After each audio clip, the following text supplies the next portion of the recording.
Hello, how are you all doing? It's the KBeatBot podcast, yes!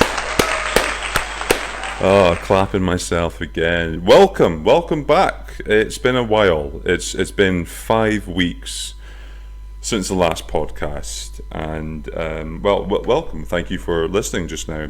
I am glad you're taking the time out of your day to listen to me rant for a little bit of time. It's not going to be a long one today. I know I say this every time. It's not going to be a long one. This one is going to be a catch-up, okay? It's going to be a catch-up between you and I. We're going to have a little conversation, because I've missed this. If you are new listening, just look in the description. There is timestamps, so you don't have to listen to me through the whole podcast. You can just select which part you want to listen to. There's a few subjects I want to speak about. Well, there's actually only a couple, but there's just a few that I want to speak about today. But as we always do with the podcast, we need to start by drinking a beer. And today we'll be drinking it's called a Tin Man Tropical IPA. I have no idea if I've drunk this before. Its description is golden, fruity and hoppy. Kind of like the guys I pick up in the club. Even though I'm not gay. Where is it from? No idea. It's some kind of Scandinavian place. Where is this from? This is good. I do my research before I come here. It's Scottish. Why has it got... Anyway, it's Scottish. Okay. We're going to try this, and as we always do, we're going to rate it out of 69 at the end of the podcast, okay? Oh yeah, okay. So as I said, it's just a little bit of a catch-up today. The last podcast I did was the Centurion. If you haven't listened to that, please go ahead and do. Basically, I do 100 shots in 100 minutes, and I speak about 10 subjects. I was speaking to my very good friend Ron about it, and I think he listened to the whole fucking thing. I don't know if he did, but he did comment to say that I was suffering at the end of it, as I would imagine most listeners were. But that actually turned out to be one of my most popular podcasts. So give that a shout if you want to see me die. And just a little catch up on that podcast. I honestly died after it. 2 seconds. Oh, that's nice. That is actually really nice. Golden, fruity and hoppy. Well, those are my new dancing names. No, that podcast was a killer. After I did that podcast, I finished that podcast at about 6:30 in the evening, I think. And the thing with the Centurion is I did it when I was 19, and we did it with cider, and it was like really cheap Tesco cider. I got a huge sugar rush from it, so don't do it if you're diabetic, ever. Don't ever do cider when you're diabetic. But we did it with cider, and I was fine. I was okay to go out and party afterwards. We went to the nightclub and we danced, but I was 19 then. I'm now an old, battered 32-year-old man, and also the Centurion was 95 shots of IPA beer and 5 shots of gin. And after the podcast, I don't remember much, but I remember going to my toilet, sitting on the bog for about 15 minutes, and then I passed out for 5 hours. And I woke up and it was like midnight. It was something stupid at o'clock, and I hadn't eaten. I was so hungry, I was so drunk, and I went on Just Eat to order a takeaway because I was really hungry. But I only just recently moved to Glasgow, and my the Just Eat app was still registered to my Edinburgh address. So I ordered a takeaway, and the takeaway went to my Edinburgh address. Luckily, I was able to get a refund and get that through to Glasgow by about 2 a.m. and have a kebab. So yeah, basically the reason why of my absence is because of that. Basically, the last podcast killed me.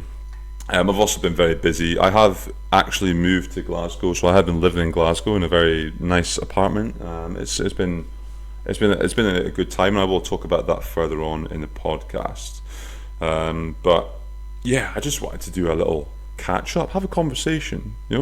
How are you doing? How are you feeling? It's been a wee while.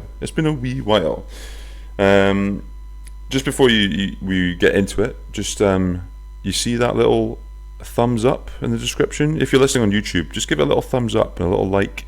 Give me a little subscribe. If you want to follow me on Instagram, it's the KBeatBot podcast on Instagram, or you can see me on Soundcloud as well. It's KBeatBot. But yeah, let's just let's do it. Let's have a conversation. So how's your lockdown been? How's that been going? That's the kind of open-ended question where you go up to someone that you've not seen for a while in lockdown, and you just give them some kind of disingenuous question which they're going to answer, but you're going to want to talk anyway.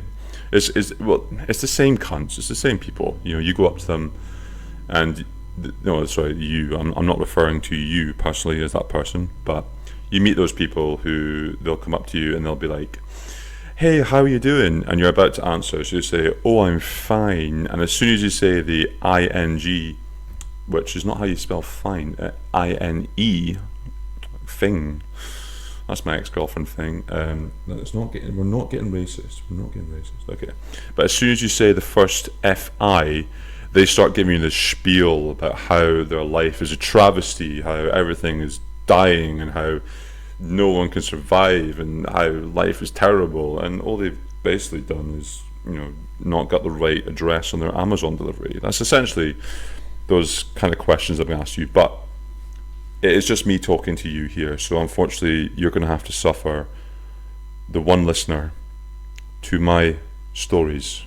I do apologize. Okay, so how are you feeling? How are you doing with lockdown? There's been some hope, hasn't there? There's been a little bit of hope given out there. So Boris, Big Bojo, he he announced his roadmap out of lockdown, and it's quite funny. It's a roadmap out of lockdown, and to be honest, it makes sense. The vaccines are now working. A lot of people are getting the vaccine to make sure, and the roadmap reflects that. And the biggest date that on everyone's mind is June the 21st. June the 21st is when every pub, every nightclub, everywhere, at every household, everyone is getting together and they're getting fucked up, they're partying. I think everything's going to be, they're even announcing it's going to be a bank holiday. That's how far it's going. June 21st, 2021. The thing is though, that only applies to England. This doesn't apply to Scotland. So as soon as this announcement came out, a couple of my mates texted me and they were like, "Oh, should we start partying on June 21st? I was like, look lads, look.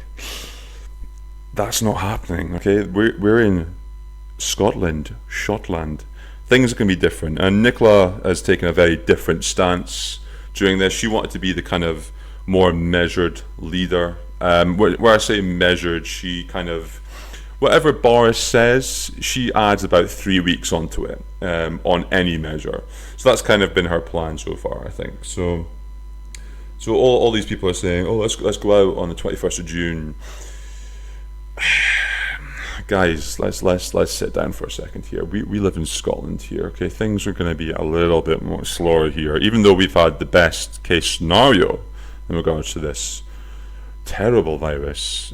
So let's just delay the plan. It's going to be August 2024 before we're able to actually go out and walk the dog. So let's just relax. Let's just relax a second. Let's not get the party hats out. It's funny seeing people actually going mental about the 21st of June, thinking, especially when you're living in Scotland, or I've got friends in Wales who their roadmap I think is not the same as England as well. They've not even announced it. So let's all just relax. Let's sit down, have a cigar, have a beer, as I am as well, and let's just let this all fly over. It's not like anyone's breaking the rules or anything. It's not like people are going out anyway and going to the parties like I have. What? So yeah, that's currently what's going on with the roadmap. We will wait and see. Do you think that will be out by 21st of June? Do you think England will be? Because I'm going to go to fucking England. I need to see my mum anyway. She lives down there, so I might go down to London for a month and just party there, and then bring all the COVID up to Scotland, and then Scotland can be the hub for COVID. That sounds good, isn't it? Would you be doing that? Would you consider going down to England if they had all the pubs, restaurants, nightclubs, everything open, and Scotland was still in, maybe, I would say, let's be honest here, let's be honest, tier 2 or tier 3, where the pubs are open till 10 p.m, where you can have a water outside, but not a Ribena, okay? That's the kind of rules we're thinking there for Scotland. Would you consider a little gander to England? Just go down across the border. It'll kind of be like the opposite of what people did back in the medieval times, where they went up to Gretna Green to get married. If you do not know where Gretna Green is, or the story between Gretna Green, please learn your history, okay? Please, what are you learning about? If you do not know, I'm joking by the way, but if you do not know, Gretna Green is just across the border, and it's where people from England, where legally you could get married at 18, would go across to Scotland, where the legal limit is 16, and they would get married at Gretna Green, because Gretna Green is the church that was right across the border, and it's very pretty, and it's just in the little hillside there. I've actually gone to a wedding there in Gretna Green. I went there for my auntie's, I'm not joking when I say this, I think it was our third or fourth marriage. I'm not joking when I say that. It was either third or fourth marriage. Yeah, it was our third or fourth marriage. I went there for a wedding there. It was very nice. It was a very nice ceremony. I don't remember much of it. I don't even remember who the husband was. I think she's got married like another 6 times after that. Honestly, seriously, I do have an auntie like that. No disrespect, auntie, you know your name. So yeah, that's the plans, isn't it, guys? That's the plans. So what are you thinking? Are we going to be out? Is Scotland going to be out by July, August? I'm thinking August. Let's get out by August, and then these podcasts can stop. So that'll help everyone, wouldn't it? The vaccine's been rolled out. What do you think about that?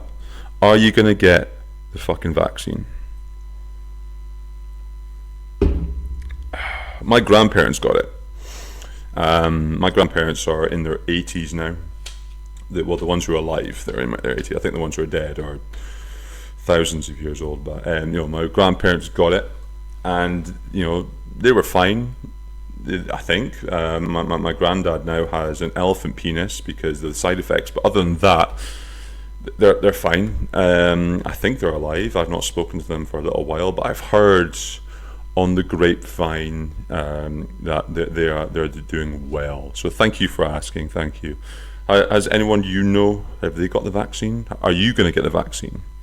I think I'll be offered it fairly soon, because I'll fall into the category of underlying health conditions. So I'll be one of the first people, I think, to get it. I think I've got a letter already. I've not been to Edinburgh, but I think I got a letter through because I got a little notification. So I'll be getting the vaccine, and yes, I will be taking the vaccine. And you may, if you're questioning that, that's fine. That's your own opinion, but you're wrong.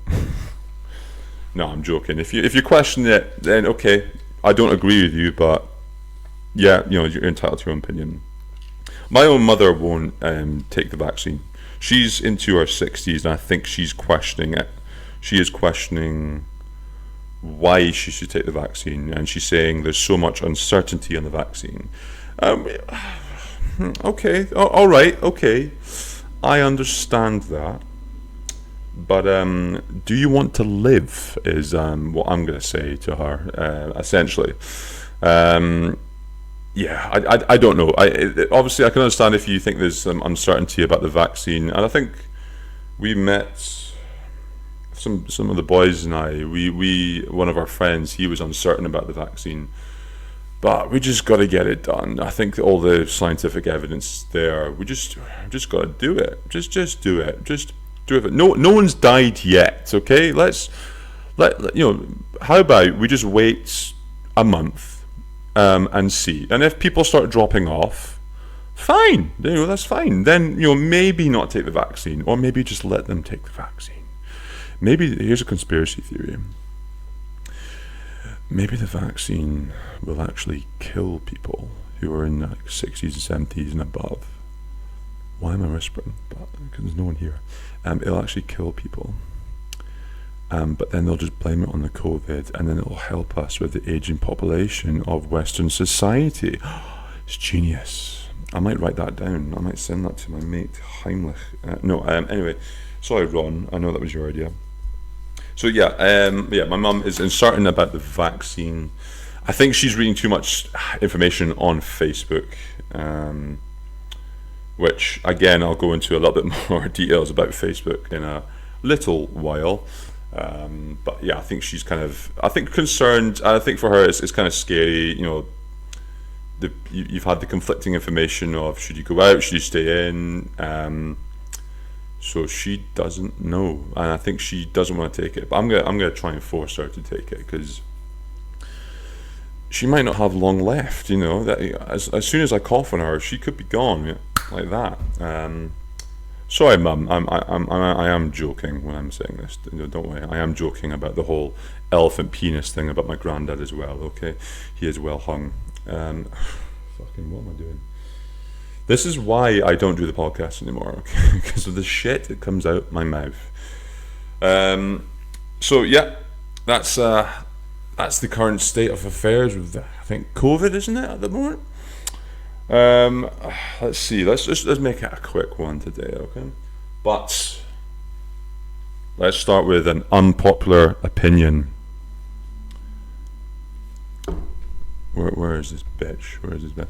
Shamima Begum. Is that her name? Begum. Sham. Big Sham. We'll call her Sham. Shamil. Here's an unpopular opinion. Okay, so today, Shamima Begum, or Big Sham, her appeal to remain as a UK British national was rejected today by the UK Supreme Court. And here is my unpopular opinion, and you're all going to hate it. But it has some funny consequences, so let's just go for it. Are you ready? I think she should remain British. Oh my god. Oh shit. Sorry. I'm sorry. Okay, I'm sorry. But, and if you agree with me as my statement just there, cool. I do not mind if you want to disagree with me, however, because I felt the same way you did up until this morning. So if you don't know who Shamima Begum or Big Sham is, she was a girl. She's a British-born woman. She left UK. She left London. I think she was from East London, actually. Surprise, surprise. I used to live in East London. That's where I actually stayed when I lived in London. And it's a fucking war zone, I'll tell you. Anyway, she left London, the UK, at the age of 15. As you do, you go to Turkey, and she went to Turkey to go to Syria to join ISIS, to be an ISIS bride. And now she's been labelled ISIS bride. She went to Syria, she joined ISIS, she met a husband who was a Dutch national, and she's had 3 babies. All of them have died. She also ran away from the UK with 2 other friends who are now suspected to have died. And she also ran away from the UK, but did not get her teeth fixed. I mean, get the fucking teeth fixed, Big Sham. Anyway, she ran away, and she's in Syria, and she's seeing people dying. And then what happens in Syria? Well, basically, the US and the UK and Germany start bombing the shit out of Damascus and Syria. And basically, life isn't so good anymore in ISIS because the whole cell has been eradicated. And ISIS now is no more, essentially. I mean, there is fractions of it still in abundance, but an abundance is not really the word for it. So there's still fractions of it dotted around, but it's no longer the power that it used to be in Syria. And now Syria is still conflicted by war, but it's more of a religious war between, I don't know that much to be honest. So please don't quote me on it. I could be completely wrong. So she went to Syria. She had a great time out there, by the way. I mean, 3 kids dead like that. Boom, bang, bang, bang, banging. All your mates dead. Anyway, back in 2019, she became very prevalent because she wanted to return to the United Kingdom because Syria and rocks and bombings she didn't fuck with that anymore. She was like, you know what? I want to come back to the UK where I'm going to find myself in great debt, where It's cold. It's the people there are not racist at all. We're not racist over here. So she wanted to come back to the UK. She is a UK national. She was born here. And there's been a fight for her to come back ever since. And then her British nationality was stripped from her from Shavid, God damn it, what is his name? Savid Khan. Oh God, you know what? I'm going to say Khan. It's probably not even Khan, is it? Oh, it's not even Savid. It's Saeed Javid. Sorry, Saeed. So Saeed Javid was the Home Secretary. He stripped her nationality of British nationality. So she's basically what you consider stateless or an alien in the world. She doesn't have a citizenship.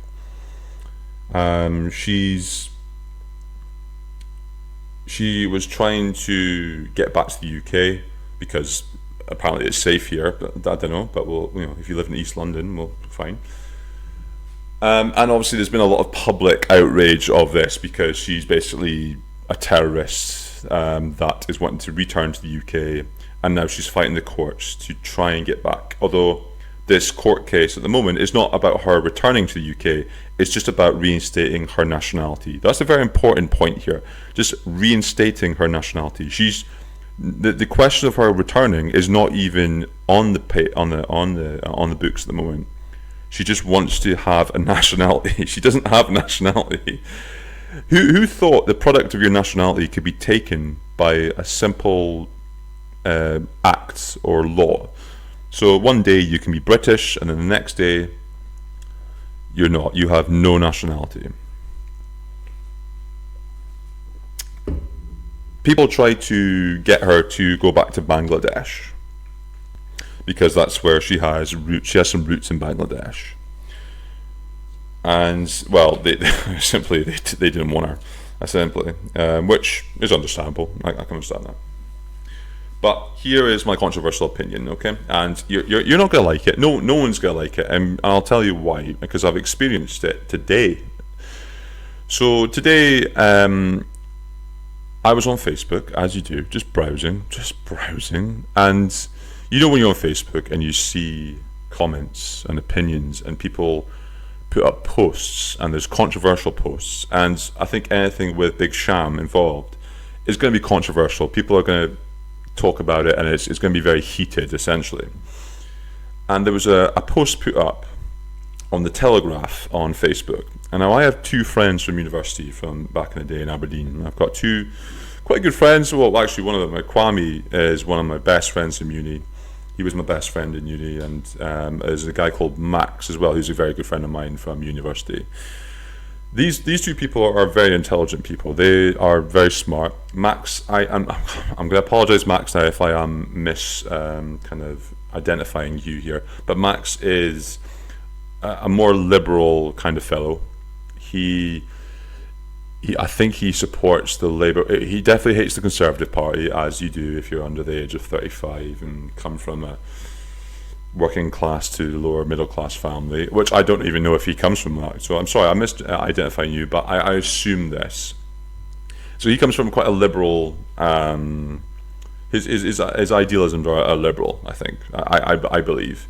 And then Kwame, he's also very open-minded, and he likes to play devil's advocate because he's also very intelligent. He likes to ask questions on such issues. So there's a post by the Telegraph, and Max put a comment on there. I might have the comment here, which was very controversial in the whole, and it's the most popular comment on there. And you can check this out. So the top comment is my friend Max, and it says, "She was born and radicalised in the UK. It doesn't matter what you think of her. She's a British citizen and the responsibility of the United Kingdom or the UK. Awful decision, and disowning nationals sets a dangerous precedent."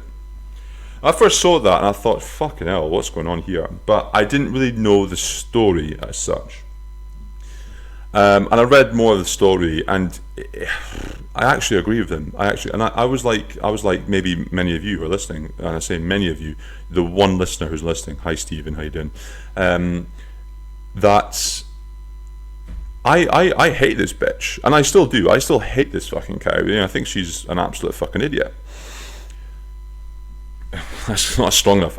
She's an absolute idiot. I think she's a fucking cunt. Okay. Anyway. But she is born in the UK. She is our responsibility. Unfortunately, that is the truth. You cannot withhold that. She is our responsibility. Now, that's where I switched and I said, okay, well, actually, maybe this is wrong with the Supreme Court decision, because essentially what they're saying is they're stripping her of her citizenship when she's in a different country. So who will be her responsibility? Now, there's some other questions that you can add on to that, is like, well, maybe no one needs to be responsible for her. She can just be her own entity and just do what the hell she wants, which she is all very well to do. But I think in regards to the UK and this, we need to take responsibility for her, because she has been radicalized by ourselves. Even though it wasn't the UK, essentially, it was an ISIS group that infiltrated her well, almost brainwashed her.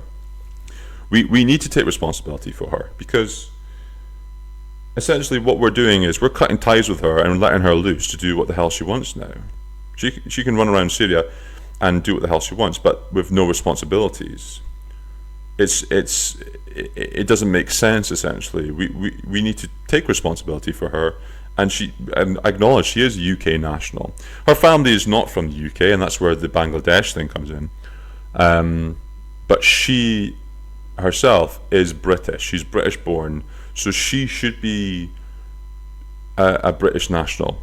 Essentially, that's it. And it's shit. It is really shit. You're sitting there going, oh well, she's a terrorist. And again, as my friends Kwame and Max argue, she's not been convicted of terrorism. She's been not convicted of anything, essentially. She ran away to join a terrorist group, which I am not saying I am forgiving her or sympathize for her at all. I'm saying that there needs to be a proper way in which to go about this, and this is the most white guy thing ever. I'm not defending her in any way. I trust me, I don't give a fuck what happens to her. Trust me. If you reinstated her British British citizenship and brought her back, and you said, hey, we've brought capital punishment back, this is treason, you're going to get hanged, I don't give a fuck. Do that. You can hang this bitch. You can string her up, and you can hang, draw, and quarter her. Put her head. Actually, don't put her head. Like, leave those fucking teeth out of my fucking eyesight. Fuck me. But put her arms and legs around the country. That's fine. Should we go back to that? Should we go back to hang, drawing, and quartering? I'm down for that. If you want to do that to her, that's fine. But someone needs to take responsibility for her, because we've just basically left her in Syria. Syria doesn't have anything to do with her except for ISIS, which is, they barely exist anymore. So why are we just cutting her loose and just saying, okay, well, bye? Like, I can understand people's grievances, and I was the same. I was like, well, we don't want her back. We don't want her back in the UK. And I understand that. I really do understand that. But people need to take responsibility for her, and it's about her. She's made this decision on her own to join this group, the ISIS, the jihadists, the fun guys, we call them. But she made this decision on her own, and well, her couple of friends who are now dead. Shit happens, but and now. She's going to be in the public eye forever now. Essentially, this court ruling will now delay everything, and she's going to return to BBC News, as she's already done for the last 2 years, every 3 to 6 months, where she's going to try and appeal, and she'll try and appeal, and then she'll try and get her citizenship back. And this is not proactive in any way. What I think should happen is she should be reinstated as a British citizen, because she is a British citizen. As you can still be a terrible person, but that doesn't define of where you were born or who you are. You can't challenge that. You can't challenge someone on who they are and where they're born. It doesn't matter whether you're Hitler or God. Although where the fuck's God from? We're not talking about that today. But you are where you're born and where your family come from, and there's a lot of conflict there. And she is British, so we need to take responsibility from her. Anyway, just talking too much about it. Sorry, I want this to be short.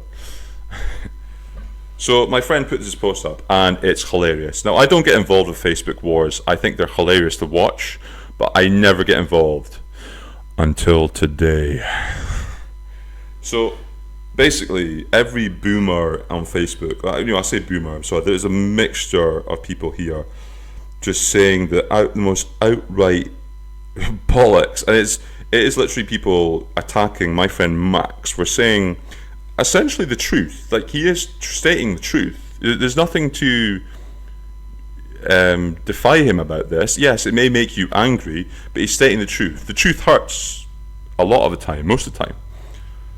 And people are just going after him. And I saw this going on, and my friend Kwame, who I mentioned there, these are two very intelligent guys, and they're just sitting there, and they're just actually destroying here.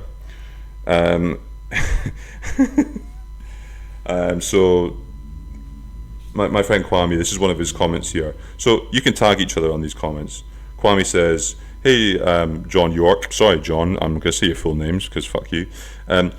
Are you sure? You're the one getting all the attention for your brilliant comments, such as that one, which are contributing so much to the debate. So basically this guy, John, called my friend Kwame the N-word because he's half caste, which are can see a couple of elementary school debate teams would be proud to have you, so well done. Here's a gold star, champ.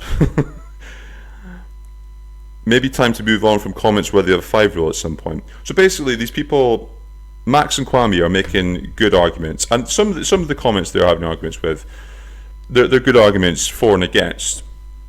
But people, 95% of the comments are just people going after my two friends here. And I saw this, and I was like, oh, fuck that. So I thought, I'll get myself involved. So I put a few comments up, just going after people, but not in a way where I was targeting them. I was trying to make jokes out of everything. Where's this guy? So I replied to one guy called Rupert, Big Rupert, and he was like, oh, he said she turned her back on the UK when she left to join ISIS. And I replied saying, hey Rupert, you turn your back when you go to fucking Barbados. Does that mean that you're going to join a terrorist group?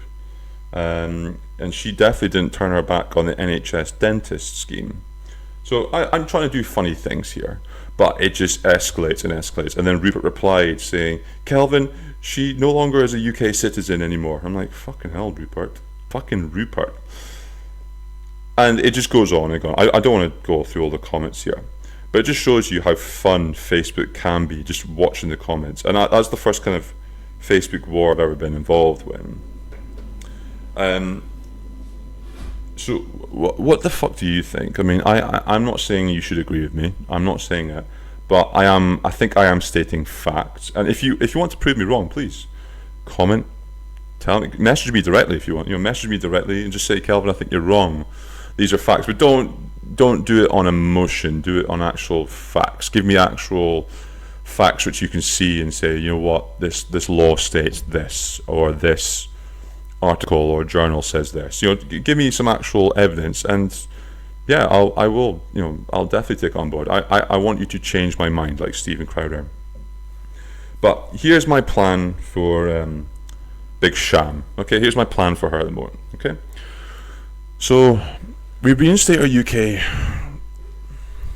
national citizenship. Okay, we get her to come over, get in a nice little BA flight from Damascus to, well, she'll probably have to go to Damascus, then Morocco to London. So we'll get her, or even Turkey. So, okay, Syria, so Damascus to Turkey, that flight can be a nice little connecting flight. So it doesn't matter what airline that is, okay? So just Ryanair that, fuck it, okay? And then from, say, Istanbul to London, get her a nice little BA flight. That's a nice little, or even a nice EasyJet flight, okay? Just full of passengers who are of working class people. Just the roughest cunts you can find, okay? And put her on the plane and then fly her over. And let's just see how long she lasts on that plane, okay? And then when she arrives, if she arrives, okay?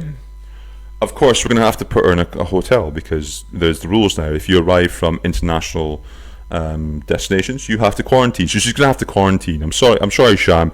You're going to have to quarantine. But put her in like a really special hotel. Not this like airport ibis, but put her in like a nice travel lodge. Okay, put a wee travel lodge in the middle of, not next to an airport.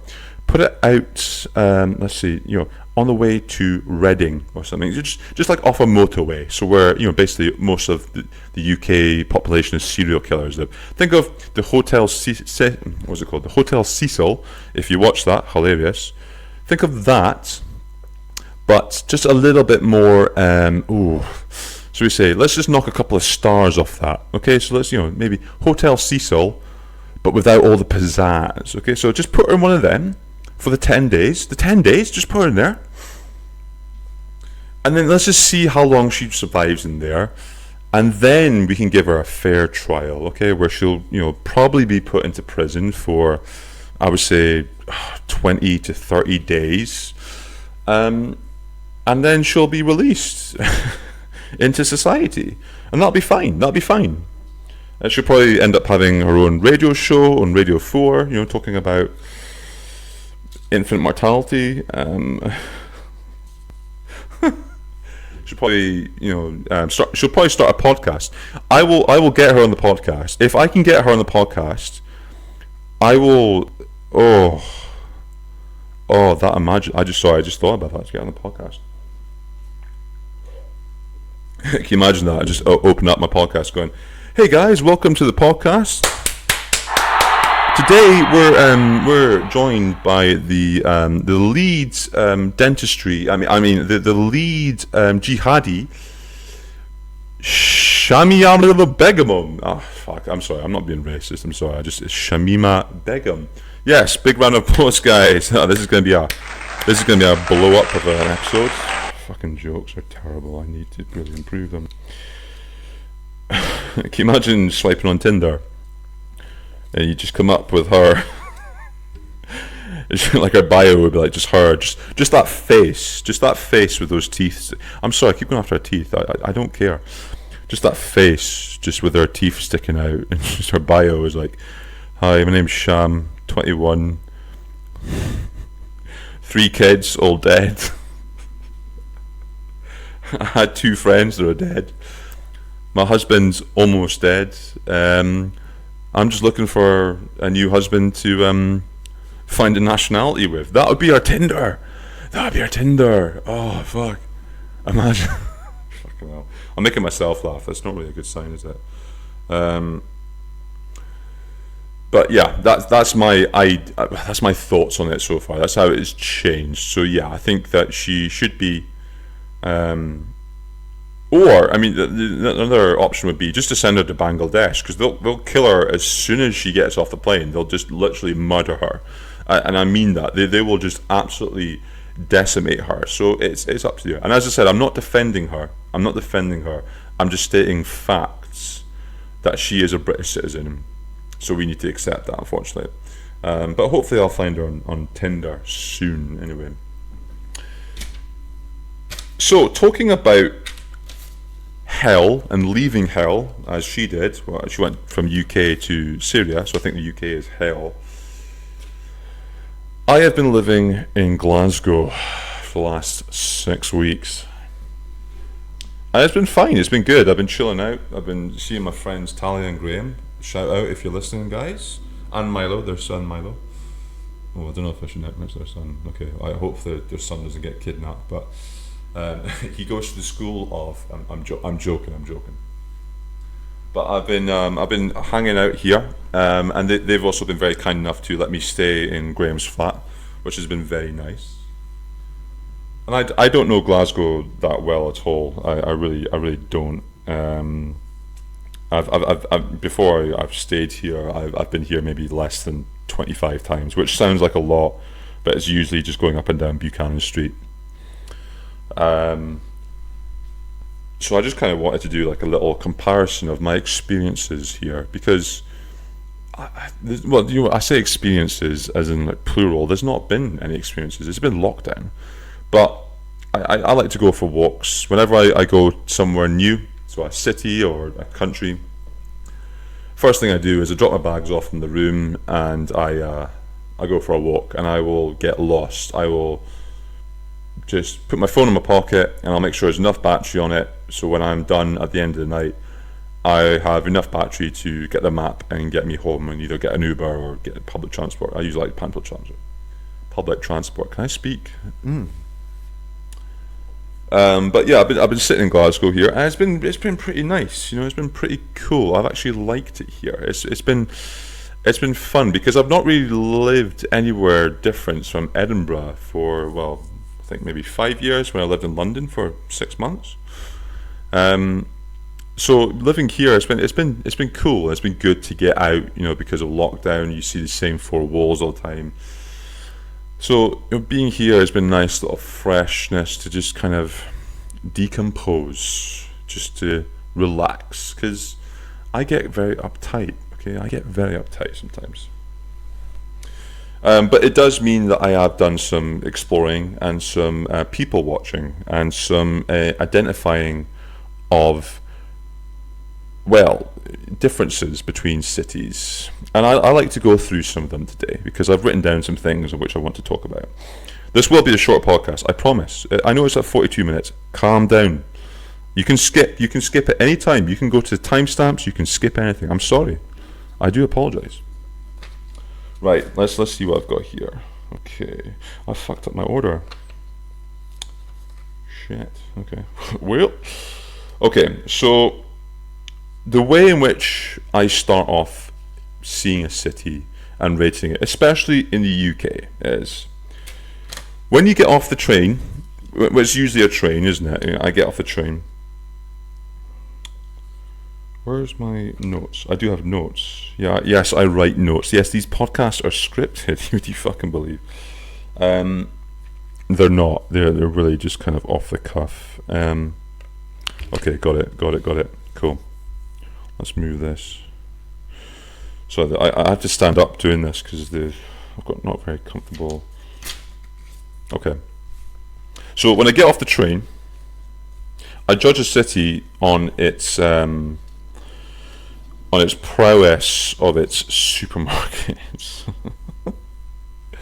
No, what I mean is when you get off the train, when you go to a train station, the first like convenience store you see, so you see like a shop which is close by to the supermarket the train station, or it's in the train station itself. Let me just go through some comparisons for you of what this means in social status. So you have your different shops here. So let's go through them quickly. If you can refer back to one of my previous podcasts, actually, we did a difference between Stockbridge and Gorgie, where you have Waitrose, Stockbridge. So Waitrose would be the top level supermarket, and then you have Gorgie, which is Lidl. Now, there's nothing wrong with shopping at Lidl. There's nothing wrong with shopping at Waitrose. I don't have a problem with it, but it does show what social status that area or that train station or whatever would be in. Okay, so I'm going to go through the three main train stations in Scotland. Okay, and I'm going to give you their closest convenience store. So I mean closest as in supermarket or convenience store that is closest to them in the train station. Okay, so my hometown, Aberdeen. Okay, the closest convenience store when you come off the train and you arrive in Aberdeen is a cost cutter. Is a fucking cost cutter. Cost cutter is the sly convenience store, which is usually part of a franchise and it's independently owned. and they're dodgy. Don't ever get a sandwich from Cost Cutter. Okay, don't ever fucking do it, because it's probably not even a sandwich, and it's probably more alive than you are. So the first thing you see when you go to Aberdeen is a Cost Cutter. Okay, no disrespect to Cost Cutter. Okay, it is a convenience store, and it's usually overpriced. And you're never going to get a huge Cost Cutter. It's just going to be a local Cost Cutter. It's just going to be a tiny shop with overpriced food items in it. And that's basically Aberdeen for you. Aberdeen is a small city which is overpriced, but it does the job. It does the job. Don't eat the sandwiches in Aberdeen, but it does the fucking job, okay? Glasgow. There's two main train stations in Glasgow. There's Queen Street and there's Central. When you get off the train in Glasgow, the nearest supermarket to it is, as a drum roll, Tesco. Tesco is your mid-level supermarket. It's good for everything. It's good for everyone and everything. It's quite cheap. It's quite cheerful. It's got everything you need. It's perfect. It's perfect for everyone. You can't go wrong with a Tesco. Tesco wins all the time. Nothing wrong with Tesco. But then, so let's compare Edinburgh, okay? So you come off the train. Edinburgh has 2 train stations, okay? So you come off the train at Haymarket or Waverley. Those are the 2 main ones. There's like Edinburgh Park as well, but that's barely a train station. So the 2 main hubs of the train station. Now, everyone, if you're listening and you're from Edinburgh, talk to me here. Do you know what shop is the first shop you see when you get off the train? I'll give you 3 seconds to think about it. Remember, it's Edinburgh. Yeah, no. It's M&S. M&S! fucking S. Marks and Spencer, okay? Yeah. So, already we've got a huge difference here, and these reflect, I think, perfectly each city. So Cost Cutter, as I described Aberdeen, small, overpriced, but does the job. Tesco, cheap, cheerful, good for everyone. I didn't really give too much of detail of the city, but that kind of interlinks with Glasgow's cheap, maybe not so much cheerful, but I would say it's more cheerful than the other 2, and does the job. It does the job. Glasgow does the job, okay? Edinburgh, Marks and Spencer is like the only shop you need to have some sort of ID to go into, although I did describe Waitrose like that as well. But Marks and Spencer is the kind of shop where you go in and you have to have a checkbook with you to buy a pint of milk. I come off the train, I've had a long journey, I need a bottle of water. You go into M&S, and they greet you in M&S. They're very nice in there, and they give you the best customer service. They say, "Hello sir, how you doing?" I'm like, "Oh hi, yeah, I just want a bottle of water." Okay, would you like some Parsi pigs? Parsi pigs are banging, by the way. But Parsi pigs in a train station is a bit different than in the actual shop. In the actual shop, a packet of them cost, I don't know. I actually don't know. Okay, well, whatever they cost, okay? So you go in and say, "Okay, would you like a pack of Parsi pigs?" "Yeah, I love a pack of Parsi pigs." "Okay, that'll be £25, please. Per pig." Like, per fucking pig. Like, per pig. Per pig. Parsi pigs, £25 a pack. Almost, I think. And that just reflects Edinburgh, is that Edinburgh's great. You get the good customer service, everything's perfect, but it's just astronomically expensive. Like, what the hell is going on there? Parsi pigs, £25. So that's my first comparison of cities. And it just, this kind of relates back to also what I do as called we'll call it the KBeatBot price index analysis. This is something I just made up. Yes, calm down. But essentially, I think everyone does this, is that when you go somewhere new or you try somewhere new, and it can be anything, it can be a pub, it can be a clothing shop, it can be a supermarket, it can be a car salesman, it can be anything, it can be anywhere where you purchase a physical item or service. You in your head do a calculation where you say, okay, so if that is this much there and it's this much here, what is the difference there? So it's the comparison of a price in one place compared to the other, and you compare those prices, and then you make a judgment on which one is better. So my KBeatBot price index, which I just made up, yes I did, thank you, is when I go, I'm a simple man, okay, calm down, I'm a very simple man, is when I go to the shop, and I am addicted to, I don't know if you know what they are, but the Hartley's jelly pots, the Hartley's raspberry jelly pots, or strawberry, but I prefer raspberry. I get the sugar-free ones because I don't want to die yet. I've used that joke before, but calm down. So this is my price index. So when I go to a shop, and it could be any shop, my price index goes, okay, how much are these jelly pots? And I've had an array of prices with these before. I've gone from one price to another in different countries as well. So I've gone from England, Scotland. I think I saw them in France. I saw them in Paris once, and they were like literally 20 pence. Well, 20 pence, 20 euros. And anyway, here is the KBeatBot price index for these Hartley's jelly pots between Edinburgh and Glasgow. Here it is, guys. Listen up. In Edinburgh, when I go to the shop, now compare this shop to, it's a co-op, it's my local shop to my flat in Edinburgh.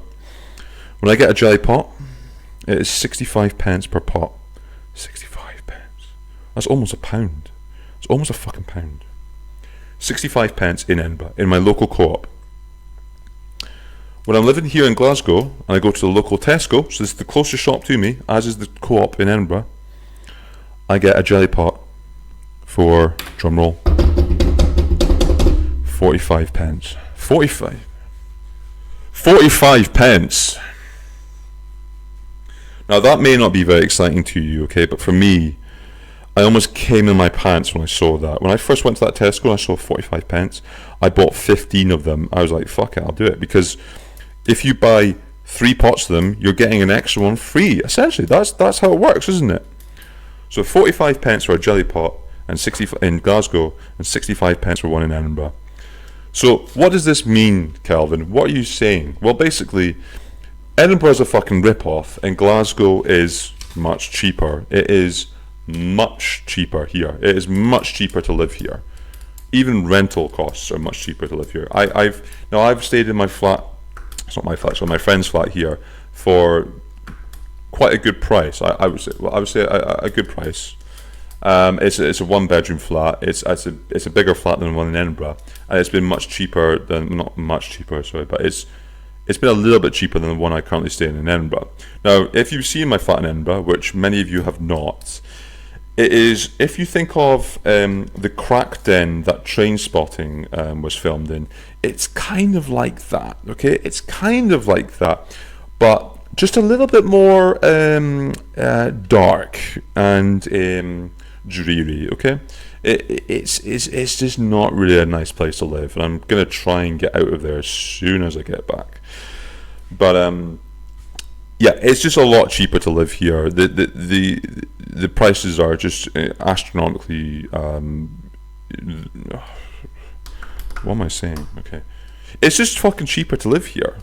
Even I was searching rentals in Glasgow, and they are much cheaper than Edinburgh, just for 1-bedroom flats, or even just sharing is a complete joke. So that's the first thing, okay? Glasgow and Edinburgh is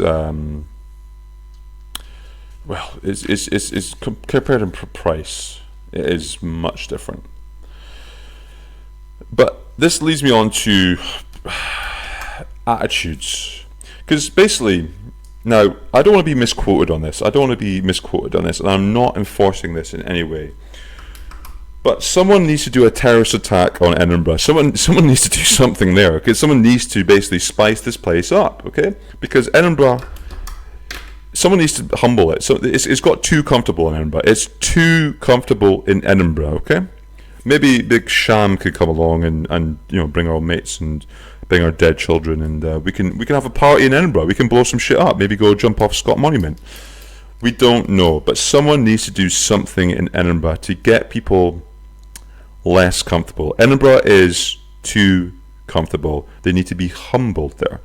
People need to be humbled. The city needs to be humbled. And I don't mean that I want a terrorist attack to happen, although I do. No, I'm joking. But what I'm saying is that it's too safe a city. It's too safe.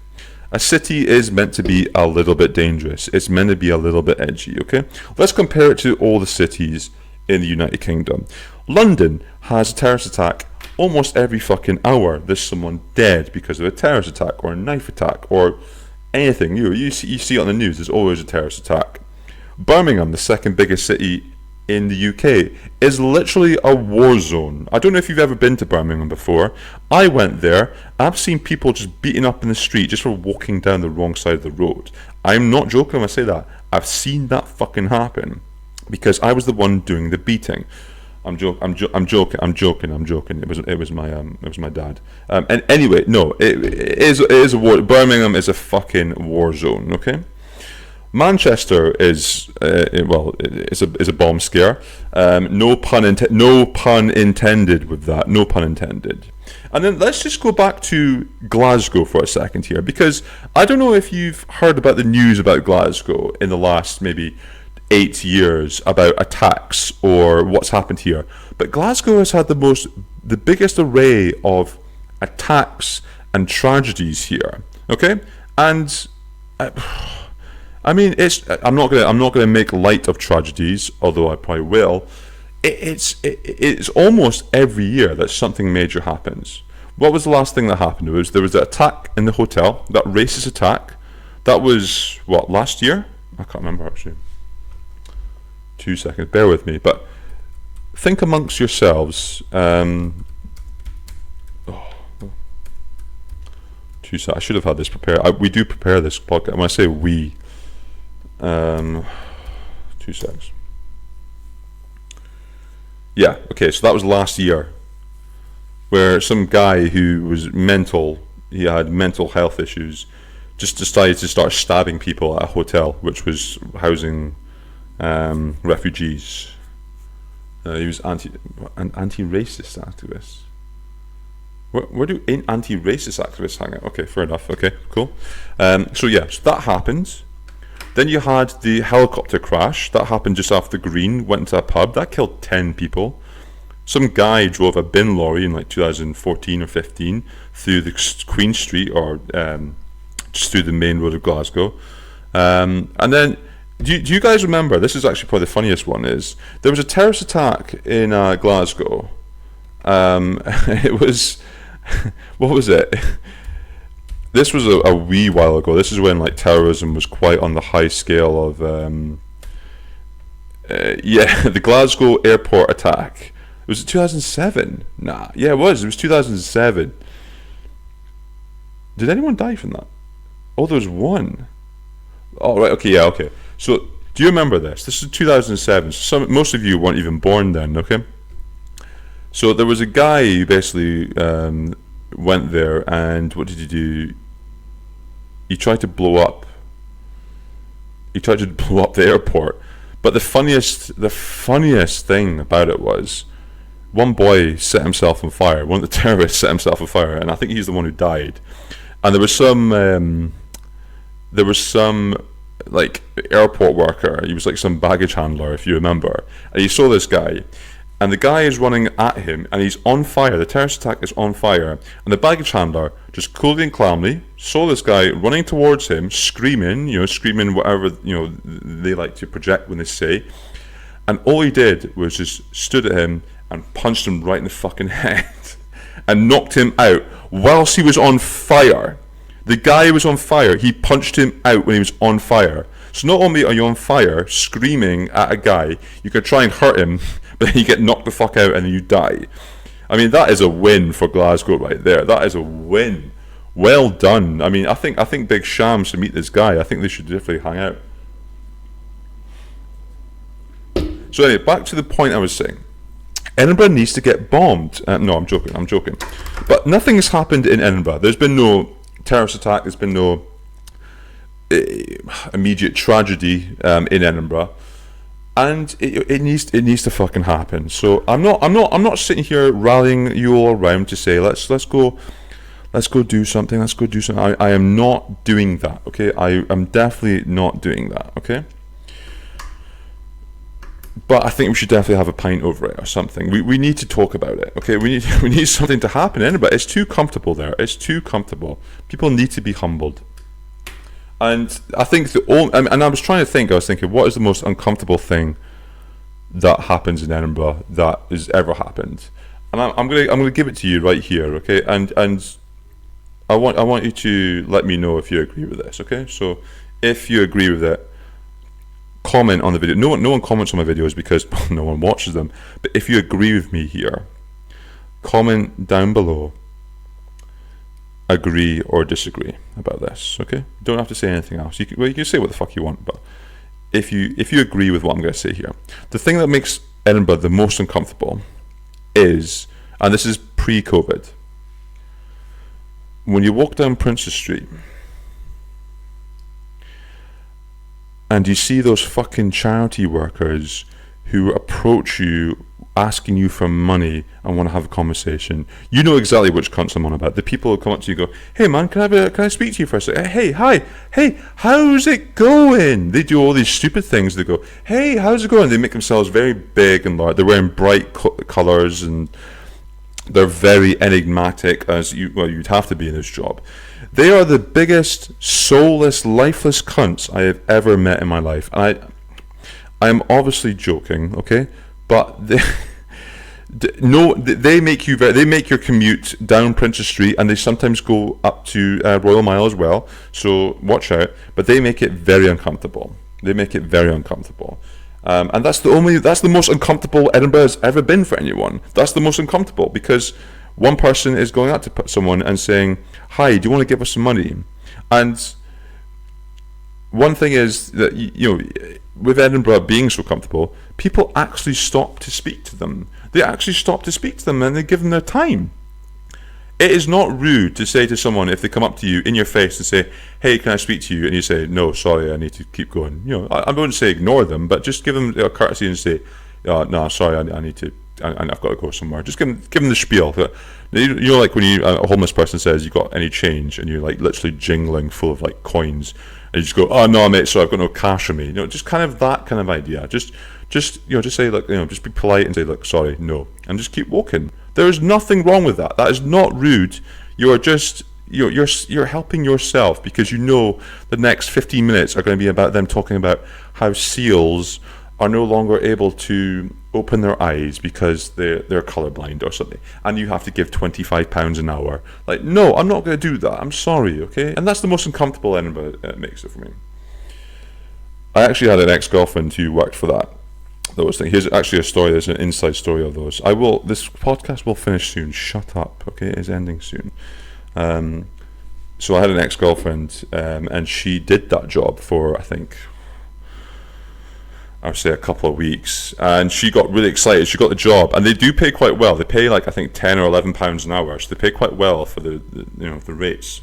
Even though the job is horrendous, you wouldn't pay me fucking £60 an hour to do it.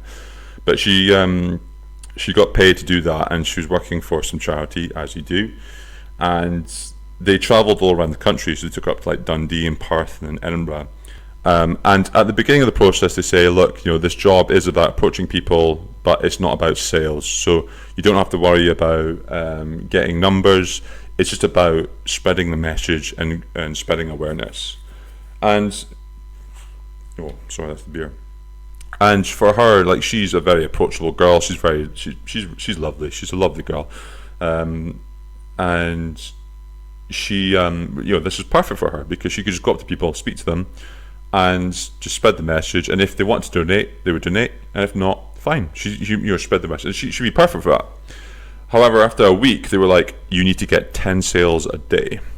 So she needed to make sure that every day 10 people signed up for the charity. Now, that doesn't sound like a lot, but if you're doing a 7-hour shift and during the day, and you have to stop all these people who people don't want to speak to you. They don't. I mean, if you go up to Dundee and Perth, you're not getting a fucking cent up there. In Edinburgh, you might squeeze a couple of people. You're not getting a cent. So they said you need to get 10 people this week. Okay. Oh, sorry. Every day. Sorry, every day, 10 people to sign up. 10 people, money, money, money. So it was almost, and this is where you see the desperation of them. They're kind of doing all these different things. They're doing like star jumps. They're jumping up and down. They're saying, hey, how's it going? Yeah, you. Yeah, hi, hi, hi. And she just couldn't get it. She couldn't do it. And I actually saw her doing it once. And she was really trying. She's really trying. And she's very approachable and she's very nice. But she just couldn't get anyone to sign on. I think the most she could do was like 4 in a day. 4, which is quite a lot of people still, I think. But they fired her after a week because she didn't hit the 10 people mark 3 days in a row, and they fired her. They said, sorry, but that's not good enough. You need to be more like Gary. And this guy Gary was basically this guy.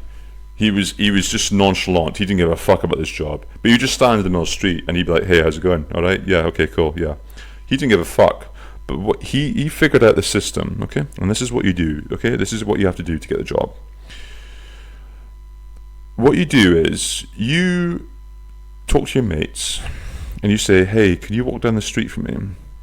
Sign up for a charity. I'll sign you up. And then you can cancel a membership as soon as you're signed up. Because they see that they've signed up, but they don't see that the money's gone through. So they sign them up. And then they cancel the membership as soon as they signed up. And they would do that every day. And that's how he's got the job. And he was like promoted to supervisor and everything because he just literally just able to sign so many people up. And it was the same people every day walking down the street. It'd be someone walking from Princess Street from one end of work to the other, and they would see him and they go, oh, hi, yeah, okay, yeah, sign me up, cool, done. And then they go on their phone afterwards and cancel it. It's perfect. It's how you win the system. So if you want to do that, get involved. Okay, we've talked about that. Good, we're almost there, guys, almost there. I'm sorry, it's just taking too long. It's taking too long anyway, but I just wanted to quickly talk about, fucking hell, the buses. Okay, this is going to be quick. The buses in Glasgow are exactly what Glasgow is like. Efficient-ish, but rough. Okay, they go. That's how they sound. That's how they sound. Okay. In Edinburgh, they're efficient-ish, but this is how they sound. La la la la la la la. They're so quiet in Edinburgh. They're very, and I prefer that because they're sustainable. But Glasgow is the working man's city. It's the steel. It's the Clyde. It's the cranes, and the buses reflect that. So they go along, and they're made of diesel, and they're 15 years old, and they burn along, and they go. That's how they go. That's how they go. Because I know, because this flat is outside a bus stop, and I hear it from 7 o'clock in the morning all the way out till 10 o'clock at night. But the Lothian buses, they go along very nicely. A little bit camp. They're a little bit like, oh, hi. That's how they go. They go along the roads. The number 22 goes along, goes, oh, hi, where are you going? Yeah. The Glasgow bus is going along, going, fuck off. That's how the buses go in comparison to each other. That one's done. Almost there. Just 2 things, and these are going to be very quick, okay? Just calm down. Calm down. Have a beer. Where's Shamina? Okay, so lastly, on the comparison of Glasgow and Edinburgh, and I've not really gone through too much detail here, but I think these are what I've seen in my 6 weeks here, is the people difference between Glasgow and Edinburgh. And it's quite surprising. And what I've actually noticed about Glasgow is very beautiful. Glasgow, I think, gets a bit of a rough reputation, but there are so many beautiful parts here. Edinburgh is very beautiful. Edinburgh is very touristic. It's a very aesthetically pleasing place. I think that the economic scale in Edinburgh is very polarizing, in that if you're rich or if you have a good job, you've got money, you can have a very good life there. But if you have a lower income job or you're poor, it's a struggle to live there. It's very expensive. It's very hard to live there. Glasgow, I think, is a lot more, is much cheaper to live here, and I don't think that polarization really, it does exist, but it's not as apparent as would be Edinburgh. But that might be something I want to discuss in a different podcast, I think, because I definitely think that's something I would be more interested to speak about. Let me know if you want to get involved with that. In regards to people, Glasgow, I feel is where I've stayed has been like in the middle of the university. So there's like the what's it called? So Glasgow University is 500 meters away from me. Well, no, it's not even that. It's 500 meters away down the end of Shottree Hall Street. Strathclyde University is there. So I'm in the middle of like two university areas. So there's a lot of young people here, and I'm surrounded by hipster cunts, and they're absolutely everywhere. Like Glasgow is full of hipsters. It is hipster city central here. And I was speaking to some people, and they were saying that this city has changed to be a hipster city in the last 3 years. It is now hipster city central. Edinburgh, I think you definitely have the hipsters of the students community, but even some young people are. They have, I think, different identities of who they are. Not saying that if you're a hipster you're not unique, but there's only so far you can go to be a hipster. Like, what happened to just wearing a t-shirt and denim jeans, and some Nike trainers? Not that I've ever worn that every day. I do feel like Glasgow people are friendlier. I've literally, I'm not a very approachable person, but people come up to me and they actually do talk to me. Like, I've had people talk to me in Tesco. Even today, I got this beer. People came up to me. Some woman came up to me and was like, "Oh, hi, you're very tall." I was like, "Thank you. Do you want to fuck, or what's going on here?" Like, she just wanted to say that I was very tall. So I said to her, I was like, "Oh, thank you so much." When you do a nervous laugh to kind of just like fill the air. That was me. I do find they're friendly here. People in Edinburgh can be quite friendly as well, but again, they're too comfortable that they don't have to be that friendly because they know that I'm a poor person. In Glasgow, in Edinburgh, I think there's definitely a more differentiation in Edinburgh. I think there's a lot more older people I can see in Edinburgh. I think Glasgow seems a lot more younger, and that might be again because I'm staying in like the central of a university area, but I have explored outside of that, and again, it does feel like a younger city. It does feel like a younger vibe here. Edinburgh looks like more of a mix. Again, there's a lot of young people around the university areas, but there is also a different demographic, I think, compared to Glasgow. And that might be again because Glasgow is cheaper, so you're going to expect younger people to live here because they don't have as much money as someone to say who's in their 40s, which will be me soon.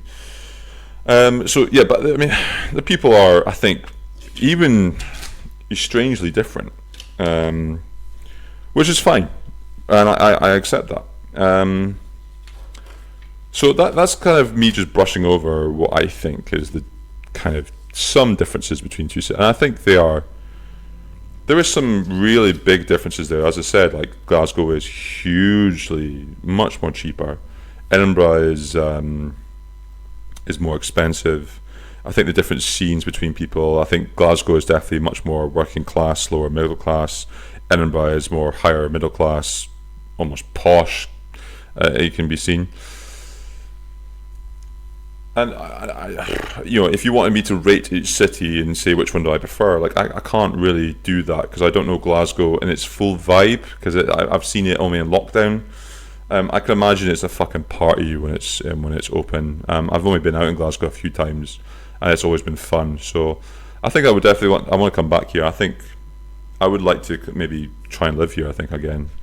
But I've only spent 6 weeks here, and most of the 6 weeks I've been working or lying on the couch getting high. So I don't have that much analysis to give. Fucking hell. Well, we're almost done, like, so I don't know what you want me to say anymore. Here's one last thing we can leave this on, okay? And it's nothing to do with what we've been speaking about. Fucking hell, I was reading today, okay? I hate James Corden. I don't like him. Gavin and Stacey was good. I like Gavin and Stacey. I think Smithy was kind of funny. I didn't really get the humour, but I was like, okay, it kind of works. And I like how it's in Barry Island in Wales, and they're all like, oh, is that Smithy? And I was like, okay, that's cool. I still want to know what happened on that fishing boat accident, but James Corden recently interviewed Prince Harry from. If you may have heard Prince Harry, he's a former Nazi. No, I'm joking. He's basically been outcasted from the royal family. And I just thought this would be funny, just to kind of just comment on this quite quickly. I was reading an article. Yes, I do read. Thank you. Yeah, many things, mostly Brazzers and Craigslist. And I was reading an article about it, and as I said, I don't like James Corden, so I don't really want to care too much for it. But basically, the title of the article was Harry moved from the UK because the UK press is toxic. So he's moved from the UK because the UK's press is toxic, which I understand. I could completely understand the tabloids. I mean, basically, that's what killed his mother, was the press chasing him down the tunnel. Although there is a conspiracy about that. There is a conspiracy. I don't know what that conspiracy is, but we'll make one up. His mother was killed by let's make one up. Let's make up conspiracy quickly. His mother was killed by ginger spiders. I fucking don't know. I'm so stupid. Okay. Ginger spiders. Anyway, Harry said he moved from the UK because of the toxic press, because of the toxic media. And he moved to LA, to Los Angeles, where, if you think the UK media is toxic, you've gone to fucking Hollywood in America, where the media is. You think it's like comparing it's like comparing Shamima Begum compared to fucking Hitler or Genghis Khan. What are you saying? You're going to LA because it's toxic. Shut up, Harry. Okay. And to us, out of all the royals, like, Harry's the one which is, at least he's a little bit interesting. But come on, man. You've gone to LA to say that you toxic media in the UK. Fuck off. But I wanted to just mention that there. Check that out. It's on BBC News. I don't like James Corden, as I say, so I'm not going to watch that interview. Okay, well, I'm just going to finish this up. This has been fun. I've missed this. I have really missed this, actually. I need to rate this beer. I've actually almost finished it. Tin Man Tropical IPA. Very nice, very smooth. It is very good. What do we rate it out of 69, don't we? I'm going to give this... that's a horrible noise, I'm sorry. I'm going to give this a 61 out of 69. 61 out of 69. I think that is top notch, really top notch. So well done, Tin Man Tropical IPA. You will be purchased again very much. Well, that's it. Thank you so much for listening, and take your time. You're out of your day, as I said before, to listen to me have a wee conversation. We've definitely covered a few things today, about Big Sham, about Glasgow v Edinburgh. If you have any comments, or you want to let me know what your opinion is on anything, please don't be afraid to get in touch with me. As I said, I'll just remind you, YouTube is KBeatBot, SoundCloud KBeatBot, Instagram the KBeatBot podcast. Is there enough handles for you here? Like, comment, and subscribe. Just do it. Tell your friends how shit this is. This is the worst podcast in the world, as Ghislaine Maxwell said. You thought I forgot that, didn't you? Yeah, there's many comparisons here, and I guess that's it. So thank you so much. I will be releasing a new song soon, which exclusive for you because you're so lucky. Okay, it's the name of it will be called Bath Baby, and if you follow me on Snapchat, you'll basically understand where that might be coming from there. So Bath Baby will be coming out, I think, in the next week or two. So please keep your head out for that. Check me out on Instagram, and thank you so much for listening there. I'm going to leave you with a message from one of our sponsors of the podcast.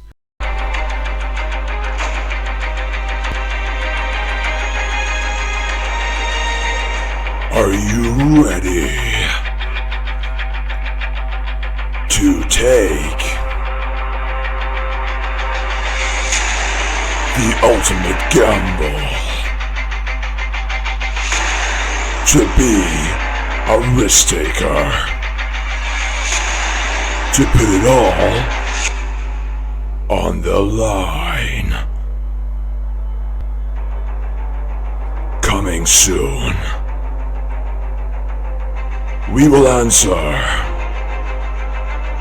one of life's ultimate questions. Do you love your children?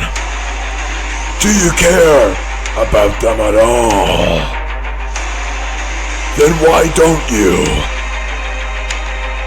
leave them with